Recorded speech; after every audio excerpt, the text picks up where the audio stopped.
Hello, and welcome to Morgan Meets the Eye. My name is Evan Morgan, and I'm the host of this series. So, first things first, I want to thank you all for tuning in, and I do want to encourage you to follow me on social media. My Twitter handle is @NotSpicedRum, and my Instagram handle is @SomeGuyNamedMorgan. Now, make sure to subscribe to my YouTube page and certainly keep up with the show on Apple, Spotify, or upon whichever streaming platforms it is available. So this episode's guest is a huge figure in the libertarian movement, a professor with the Ludwig von Mises Institute, as well as Loyola University. He is perhaps best known for his work Defending the Undefendable, a book that challenges its reader to reevaluate what should and should not, in fact, be legal in a free market society. I'm speaking, of course, about the great Austrian and anarcho-capitalist scholar, Walter Block. Professor Block, thank you very much for coming on to the show. And what can my listeners do to find your work or learn more about your ideas? Where should they go exactly? Just Walter Block, Google me. I'm a professor at Loyola University, New Orleans. So you can get me in that way. But just Google me about any topic you're interested in, like Walter Block and, I don't know, rent control, or Walter Block and free trade. And I think you'll get something on Google. Okay, well, excellent. I'm very glad to have, somebody with a name such as yours on the show. And before we get into, speaking of yourself as one of the big anarcho-capitalist scholars, I do know that you were originally a socialist, then an objectivist small government libertarian, and then a Rothbardian anarcho-capitalist. So my own ideological journey was very similar to that, minus the objectivism. Now, I consider the move from a minarchist to an anarchist to be a relatively small jump, ideologically. And it's one that I think often occurs just as a natural consequence of being generally opposed to the government. However, I'm curious about what ideas, specifically caused you to renounce socialism as an ideology. I mean, I know you rubbed elbows with the likes of Ayn Rand and her little boy toy, Nathaniel Branden. And when you spoke and debated with people such as this, how did they essentially snap you out of this Marxist trance? And I mean that with no disrespect, since I myself was in that very same trance. So what actual reasoning made you so devoted to libertarianism? No, Marxist trance is great. I love it. I'm going to plagiarize you. I'm going to use that myself. That's a lovely way to put it. They were very unfair. What they did is they recommended two books that I read, and pretty much that was it. One book was Atlas Shrugged by Ayn Rand, and the other was Economics in One Lesson by Henry Hazlitt. And I read the books, and I came to Brandon's and Ayn Rand's house 3 or 4 times, asking questions, and I was converted. I was now a limited government, free market person. I didn't really go along with the Ayn Rand epistemology and ethics and all this other stuff, metaphysics, but I certainly liked their economics. The problem I had with them is they were sort of a little cultish. Like if you asked Ayn Rand a question, you said, well, look, on page 98, you said this, could you please elaborate? And that would be a fine question. She'd answer it and be very polite.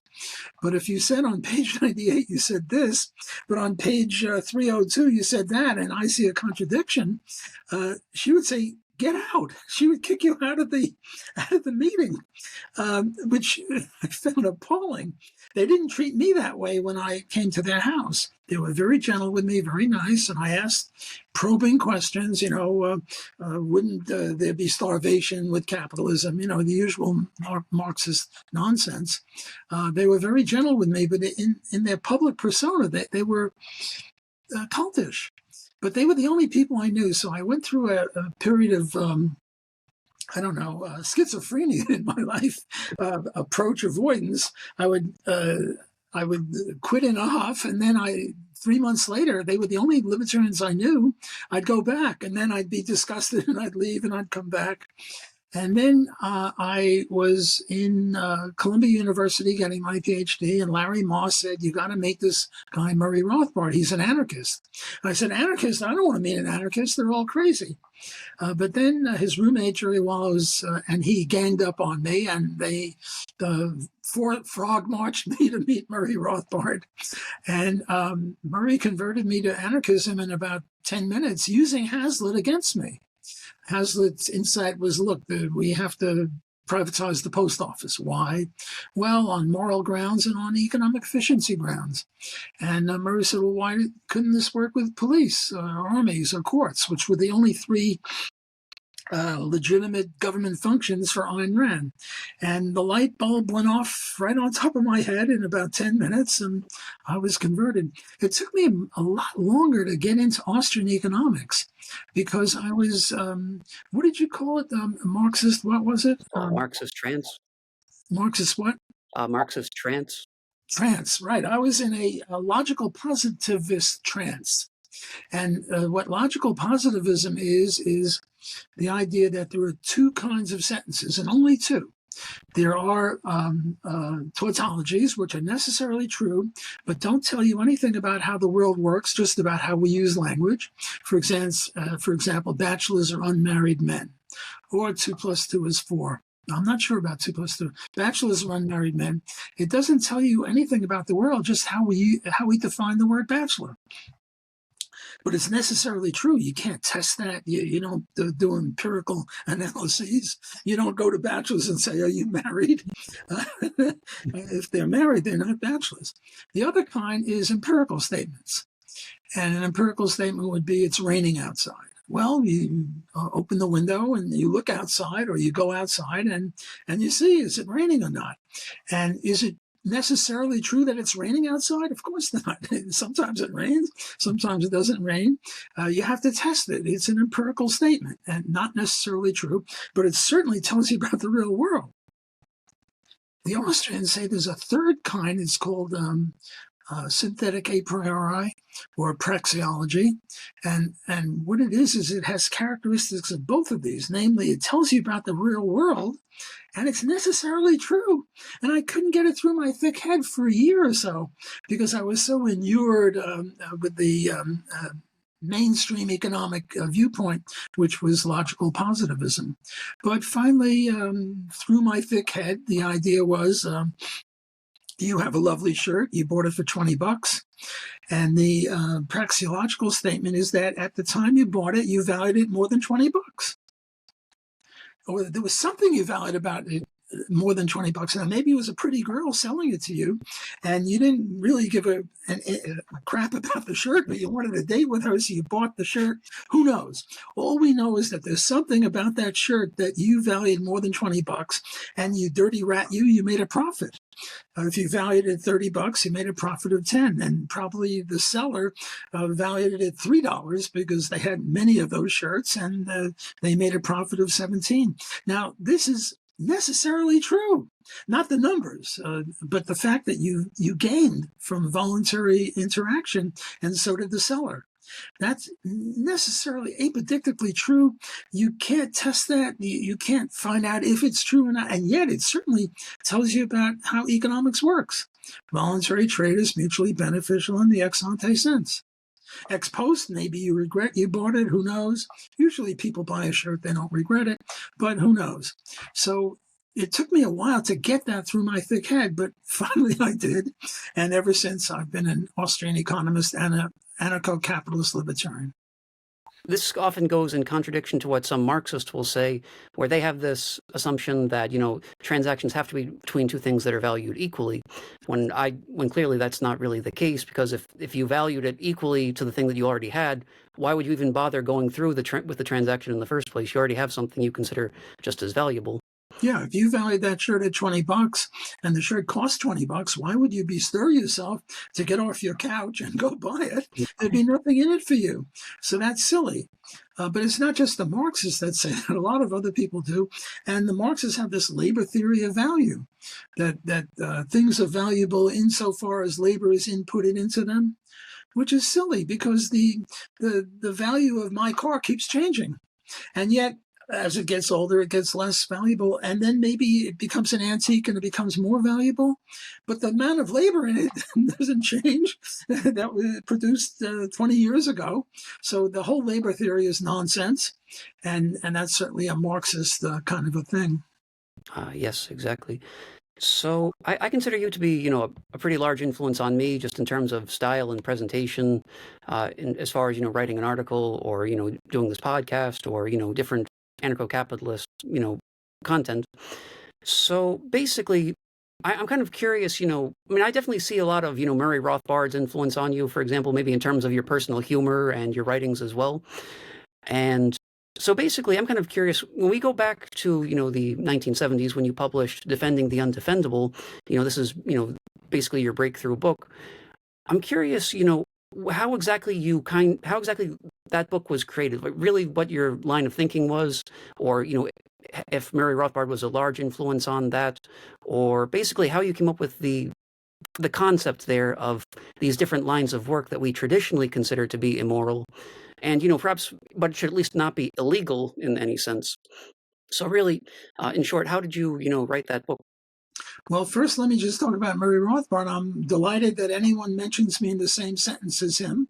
And I'm certainly happy when people say I'm a lieutenant of his or a follower of his. I have a lot in common with him. We're both short, fat Jews.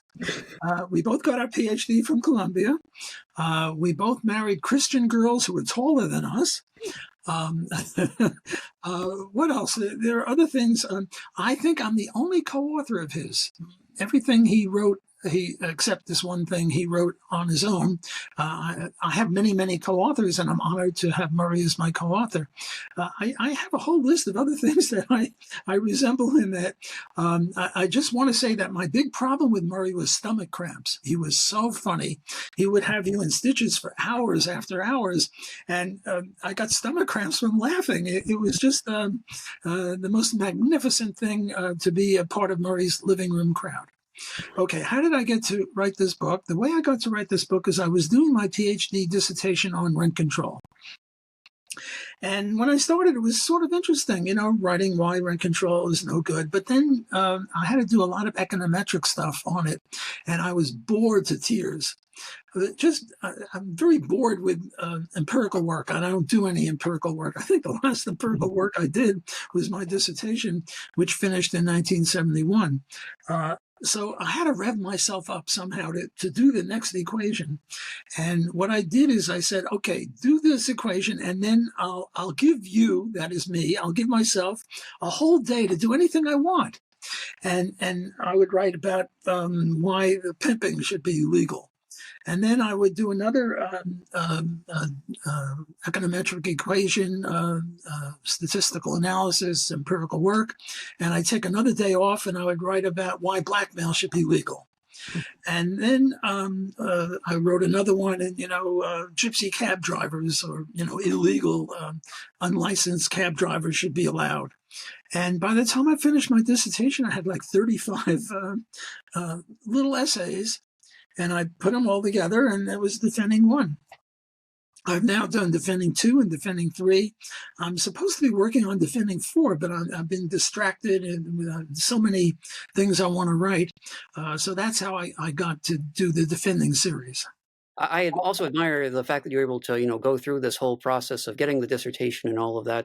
Whereas I myself, I actually dropped out of, when I was pursuing my master's degree in economics, in favor of, I figured, I am spending all this money, but I feel like I wasn't getting quite enough out of it. So I actually decided, to work more as an entrepreneur and start my own business outside of that. But yes, something just as, an entrepreneur, somebody who's trying to get a small business off of the ground, I do see a lot of, government policies and regulations, that serve as an obstacle to that.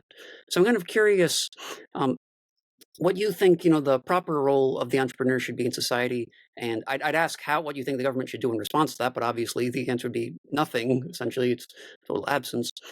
But what do you think, the role of, small businesses should be in any given society? Well, whether it's small business or large business, the goal is to make profits. Here, Milton Friedman is very good. He said the goal of the corporation or the firm or the entrepreneur is to maximize profits. And the way, the result of maximizing profits is you're maximizing consumer satisfaction. Because under free enterprise, the only way you can get profits is by selling people or creating something that people want. And look, if I come up with a better paper clip, I'll make some money because you can always make a better paperclip. Don't ask me how, but presumably you can. Whereas if I come up with a cure for cancer, I can make a ton of money. which indicates that people want a cure for cancer a lot more than they want a marginal improvement in paper clips, which I'm not sure how that would even work. I don't know how to cure cancer either, but I do know that if I did, I would make a ton of money if the government would allow me to charge a price for it. And the reason I would make a ton of money is a lot of people want a cure for cancer. If they don't have it, they have a loved one who has it, and this would be a big profit activity. And if I did something intermediate, like I don't know, became a baseball player in the major leagues, I wouldn't do as well as cancer curing, but I'd make 10, 20, 30 million a year, which would be pretty good. So there's a direct correlation between how much profit you make and how much society are you improving. How much improvement of society are you creating? And people denigrate profits. I'm sure, I've done 3 defendings, and I'm sure the profiteer, not only profit maker, but profiteer, one who makes vast profits, is in the book somewhere, but I forget which book I've got which thing. And if I don't have profiteer, I'll certainly put it in defending 4, because profits is good. Now, there are other ways to make profits. So, I have a gun and I'm going to say, give me $100 or I'll shoot you. I can make profits there too, but that's not exactly the way you make profits under free enterprise. Yes, I would definitely, agree with that. So another thing too, as far as what I've noticed about your work, I do enjoy how it addresses a lot of the more, these fringe examples. It might take a particular example in society and kind of break down the particular anarcho-capitalist case for that, such as roads or highways, oceans, aquifers, things like that. And, you'll write these books that go very in depth into these subjects. And I think that's very important because, in order for us to, truly, establish anarcho-capitalism as a workable, example, we need at least some type of answer to each concern that might come up as far as privatizing things. So, for example, with roads, some people will argue that, well, roads are a natural monopoly, so therefore anybody, privatizing it would be an absolute disaster because people would be in a position to abuse the person paying for it, as the customer. So basically, I'm kind of curious, just for the sake of this podcast, what is your rebuttal to people who will kind of insist that things such as the ocean or the pub or roads or space have to be government-owned property? Well, you touched upon 3 books, actually 4 books that I've written. One on the general case for privatization of anything, and then applying it to roads and highways and streets, applying it to rivers and oceans, and applying to the space. So there are 4 books that I've done on that. And, there's nothing wrong with privatizing the post office. We should privatize the post office. But it's not really, how shall I say it, a challenge. It's sort of, yes, we should privatize the post office, and somebody should write a book on it, but I'm more into heavier challenges than that. Whereas roads are much harder to see. And a lot of people will say, well, we need the government to have roads. If we didn't have roads, they would charge you an arm and a leg, or they wouldn't let you onto their road, and you'd be trapped in your house and all that. My motto is, if it moves, privatize it. If it doesn't move, privatize it. And since everything either moves or doesn't move, privatize everything, and certainly roads. I have several motivations for the roads book. One is the most important one. Do you know how many people die on the roads? 40,000 people every year, give or take, sometimes 38,000, sometimes 41,000. But over the last 10, 20 years, it's roughly 40,000 people die. How many people died in 9/11? Only 3,000. How many people died in Katrina? 1,900. How many people died so far in Hamas war? I don't know, 5,000 on both sides, or 10,000. This is 40,000 every year. And yet nobody says squat about it. It's not in the newspapers. Hamas isn't the newspapers. Ukraine is in the newspapers. Katrina was, and 9/11 was, but nobody says squat about this. And yet would die like flies. There's probably nobody in any family that doesn't, or a friend that doesn't know somebody who either died or got into a very serious injury, which is way more than 40,000. Several 150, 200,000 people get smacked up. So this is horrible. And my idea is many fewer people would die if it was privatized. Why? Well, look, the reason we have pretty good shirts is we have competition. If you make a good shirt, you make more profit, you expand your base of operation, other people emulate you. If you make a lousy shirt, you lose money, you have to go do something else. Well, let's apply that to roads. If we had 3,000 people owning different roads, and road owner A came up with something great and started advertising, come to road owner A, it's twice as much, but you're a lot safer. And then road B and C and D would follow that pattern. Whereas right now we have one set of rules of the road from Washington, D.C., and nobody can gain anything from saving lives. Let me just give you one example. Right now, the minimum speed on the major highway is 40, and the maximum speed is 70. And if you sit in the left lane and do 70, everyone's going to be beeping you and trying to pass you. Now, maybe lane changing is what causes it. Whereas, what do the mainstream people say? The mainstream people say, well, the reason we have so many deaths is drunken driving and speeding and vehicle malfunction, and the NHTSA, National Highway Traffic Safety Administration. I want a little applause for saying that. I've worked. Thank you. I've worked on being able to say that.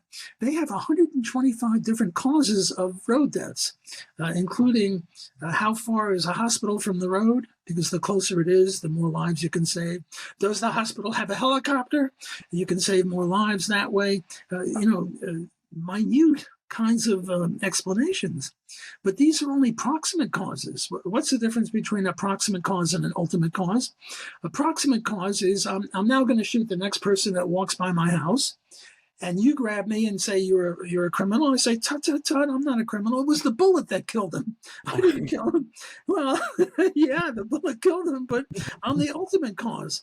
Or another one, a restaurant is going broke, and the proximate causes are, well, it was located on a cul-de-sac, and it was dirty, and the food tasted lousy, and the waitress spit in the food, no, those are just the proximate causes. The ultimate cause is the manager. The manager never should have located the restaurant there. You should have located the restaurant on the corner of two busy streets. You should have hired a better waitress or a better cook. You should have given someone a broom. The ultimate cause here was the manager. Well, who's the ultimate cause of the roads? The manager. And who's the manager? You'll never guess in a million years. Yes, government. Government's the manager. It's their fault, not the fault of speeding and drunken driving and vehicle malfunction and inattention and using cell phones. It's the manager that didn't stop that. So on my road, if it's a 3-lane highway and you're doing 70 in the left lane, I'm going to give you a big ticket. Because everyone, changes lanes, and maybe that causes it. Or maybe what I'll do is, instead of everyone has to do 70 or maximum of 70, I'm going to say in the right-hand lane, everyone's got to do 60. Not 61, not 59, 60. And in the middle lane, everyone's got to do 70. And in the left lane, everyone's got to do 80. Will that save lives? I don't know, but somebody should try that, and maybe it will save lives. And the first half of this book is a whole bunch of things like that. And the second half of the book is dealing with objections. And one of the big objections is you try to get out on the road or on the street, and they say that'll be $1 million, and you're trapped in there. And the answer to that is nobody would buy a house on a road until they were sure that they had a contract with the road owner that would prevent them from doing that. Something like, I won't charge you any more than anyone else or something. And the road owner would have an incentive to sign a contract like that because he wants people to have houses and factories and shopping centers on his road. And if he didn't obligate himself not to do that, nobody would come to his road. So that would be a 5-minute description of that book. And if you're interested, get the book and see many, many other hints as to how we can save lives and how we can deal with the objections. The second motivation is traffic congestion. In major cities, you just sort of sit there twiddling your thumbs, bumper to bumper traffic. Well, raise the prices. I mean, that's just the shortage. Demand is greater than supply, so you raise the price and you get rid of the congestion. Right. It's a very well made case. Unfortunately, I know from experience that it's just going to fall on a lot of deaf ears. A lot of people, they, even when confronted with this evidence, they will still, kind of fall back on that.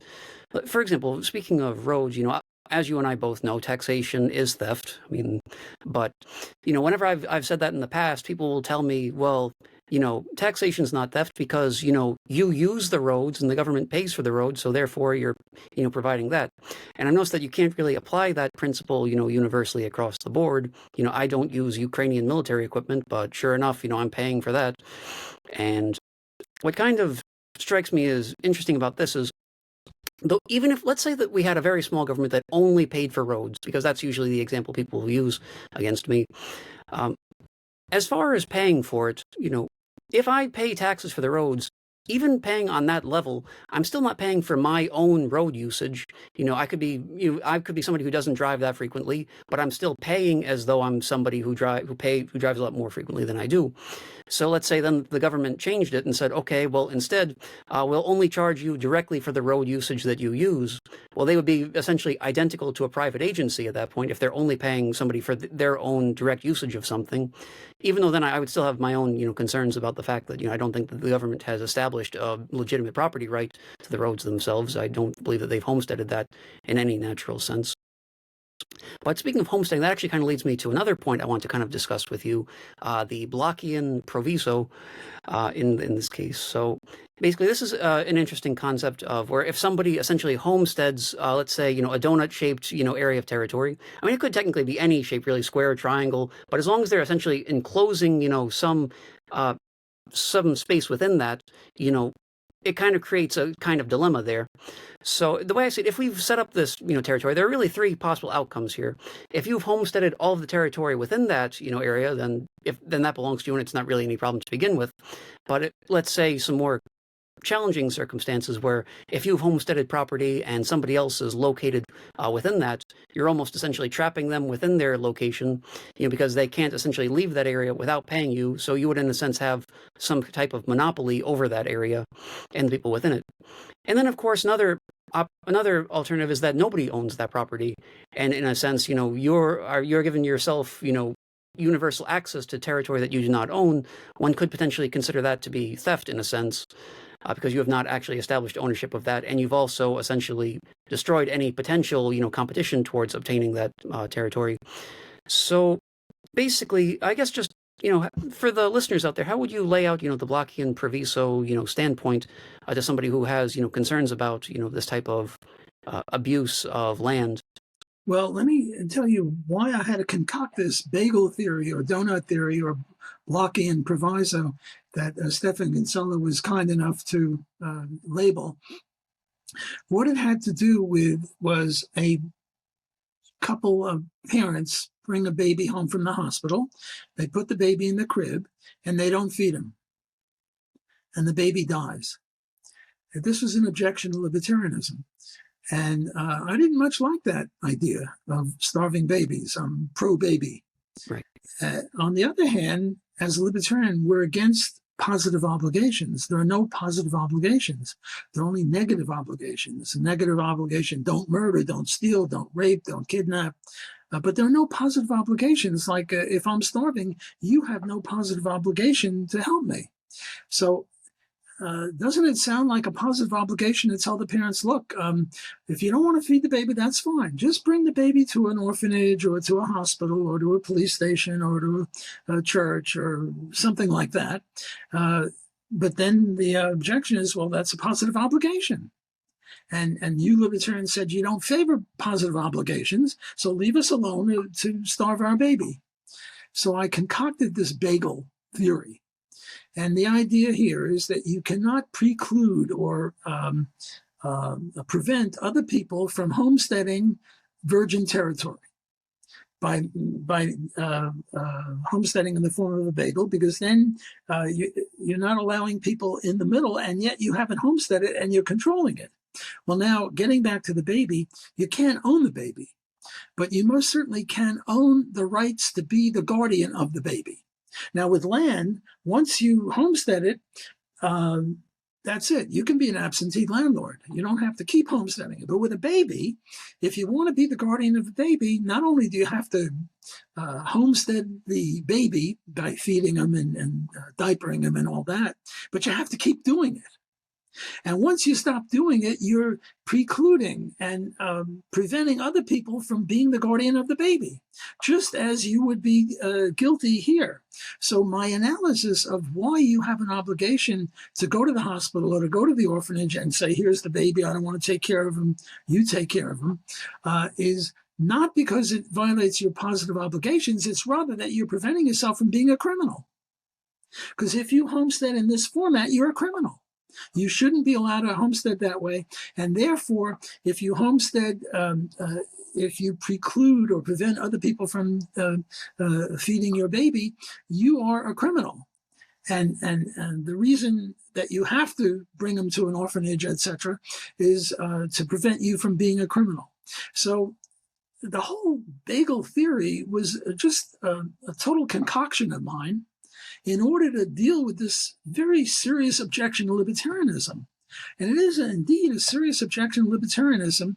And the critic says, well, you libertarians favor no positive obligations, right? Yes, I have to admit that. Well, then how about starving babies? And that's a very powerful critique of libertarianism. And I don't much like critiques of libertarianism. Well, actually, I do, because it gave me an opportunity to overcome them. But I don't like to have objections to libertarianism that can't be answered. So one of my motifs is to try to answer objections to libertarianism. And the starving baby is a very powerful objection. And in regards to that starving baby example, I feel like this is also a case where the distinction between legality and morality is very important. So obviously, that's I would consider that to be an unspeakably immoral act, to do something like that. In this case, even if they're not directly aggressing against this person, I just believe on a social level anyway, the amount of ostracism that they would receive would be, outrageous. So even if it's not directly from a court, I mean, even prisoners, for example, are known for being outrageously harsh on, people who've harmed children. And I say if that's the case, just imagine how badly more, law-abiding people outside of the prisons would react to such an act. Yeah, but suppose nobody knew about this, or nobody knew about these parents, they could get away with it. Well, if nobody knew about it, they can get away with it. But the question is, if one person knew about it and wouldn't tell anyone else, well, the question is, are they criminals or not? And you're darn tootin', if anyone's a criminal, they're a criminal. Yes. Yes, very, very true. Going back to the Blockean proviso, I know that figures such as Kinsella and Hoppe have, written, their own types of rebuttals to this, insisting that, let's say that, some newcomer came to an area where there was already a lot of land taken up that had been homesteaded. They're saying that, in any sense, even if this means that they don't necessarily have, a hold of that land, that they're still something along the lines of, this is still considered somehow an aggression upon the person who owns this type of property, by telling them that they have to have some type of easement through this donut-shaped land. And Hoppe also cites that, for example, if the government did not restrict so much access to the land anyway, there'd be much more available anyway that people could potentially homestead and acquire. But I'm just kind of curious, if you've, how familiar you are with some of the rebuttals from certain, figures, perhaps even within the Mises Institute, and, what you have to say in response to them specifically. Well, Stefan and Hans are two of the leading libertarian theoreticians. They have both made magnificent contribution to libertarian theory. Stefan in law, Hans in the argument from argument, and many other things. And yet I only agree with him on 99.9% of stuff. And it's more fun to talk about the 1/10 of 1% where we disagree than the 99.9 where we agree. But let it be said loud and clear, I agree with them on virtually everything. We're all anarcho-capitalists in the Rothbardian tradition. Stefan has seen fit to disagree with the Blockean proviso after labeling it that, for which I'm very grateful to him for. And I've got a few articles criticizing him on that. Let me talk about Hans, which is more interesting on property. I don't think he's ever talked about the Blockean proviso, but he and I diverge, along with Murray Rothbard, on immigration. Murray used to be an open borders person, and more recently, under Hans's influence, I'm not sure. Certainly, Hans's view is that we should not have open immigration. And Hans makes the point is, look, there are really three things that are going on in international trade and division of labor. One is the movement of goods. I bought this shirt from Paraguay. Another one is investment. I invested money in a Parisian store. The third one is the movement of peoples. And what Hans says perfectly correctly is, in the first two cases, there are two people who agree.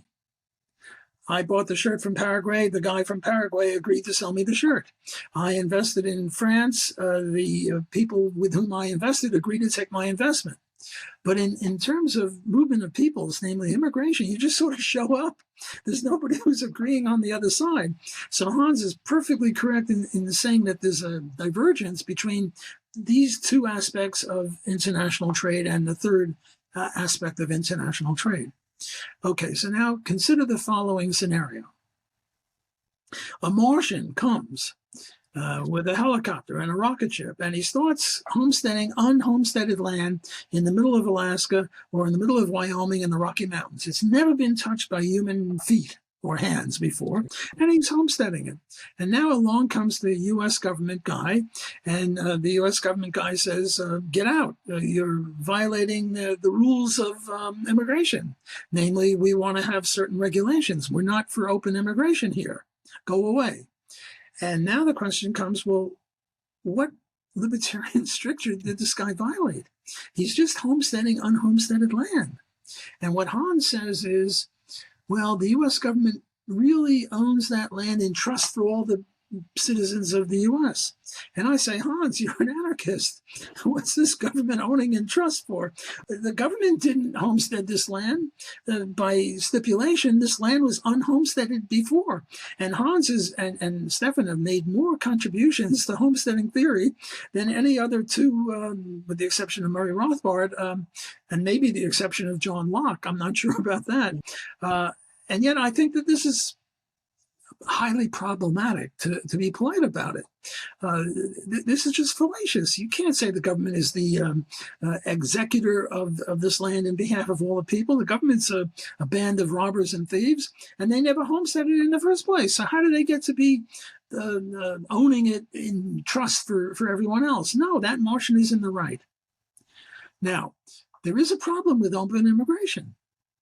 There are certain people from certain countries that come here and they see a woman in a miniskirt and they say, aha, she's a whore, and we don't pay whores, we just rape them.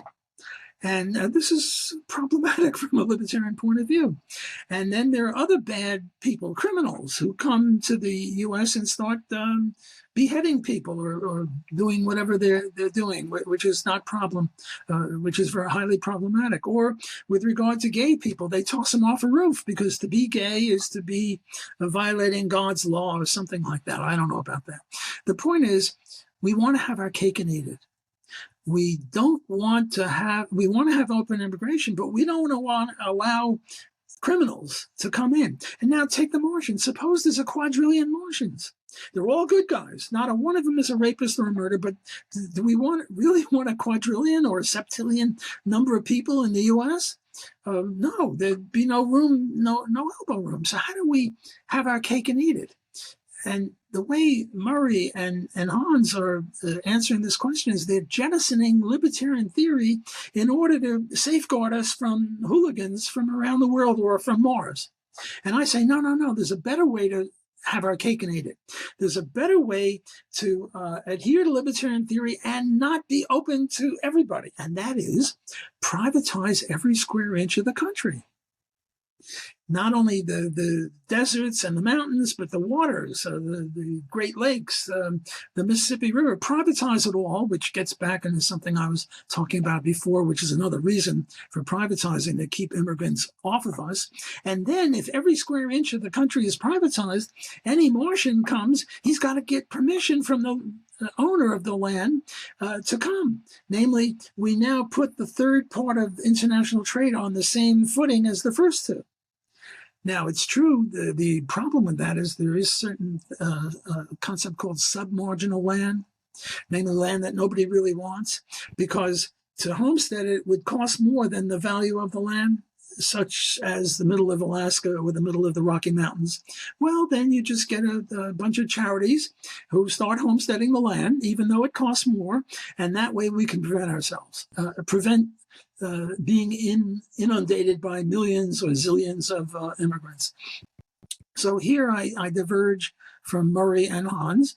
I think what they want is good. Namely, they want to protect us against bad immigrants or too many immigrants. But the way they're doing it is by jettisoning libertarianism. And I don't like jettisoning libertarianism. I like adhering to libertarian theory and also protecting ourselves. And I think that that's the way to go. Some people kind of tend to critique, the libertarian philosophy, sometimes on the grounds that, some of these situations that we talk about are just weird, for lack of a better word. When we talk about these type of, enclosed areas or certain instances where we talk about, property rights and things like that, they might say that these are very bizarre, these are outlier type of situations. So why do we even talk about these? But I say that it's crucial to have a principle on property rights that we can actually apply universally and consistently across the board. I think the legal system that we have currently is not consistent. I think that there's far too much interpretation involved in the justice system nowadays, where you could, for example, I've heard cases of, a man, killing his girlfriend right in front of their infant daughter. He receives 4 years in prison, whereas a mother, had some high schoolers over, and she let them drink, but she took all their keys. And when they found out she was doing that, she received more time than that in prison. Where I think that is, a complete, travesty of justice there. And so basically, I guess where I'm going with this is that there's a lot of interpretation in this, and this actually makes me think of a pretty infamous Supreme Court Justice, Potter Stewart, who was saying, when evaluating what is considered obscene or not, his metric for determining that was, well, I know it when I see it.